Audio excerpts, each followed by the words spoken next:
Welcome to N22 News, your trusted source for global updates and breaking headlines.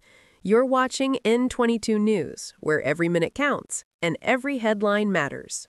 Good morning, friends. Today, I want to share with you some reflections on life, on how to live it fully, meaningfully, and joyfully. We often think of life as a long journey, but in truth, it is a collection of moments, choices, and attitudes. The way we respond to these moments determines not just our success, but also our happiness and peace of mind.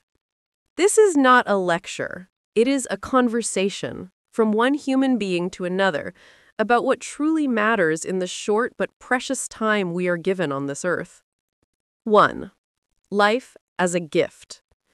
The first truth we often forget is that life itself is a gift. None of us asked to be born, yet here we are, breathing, thinking, dreaming, loving. When we start from this perspective,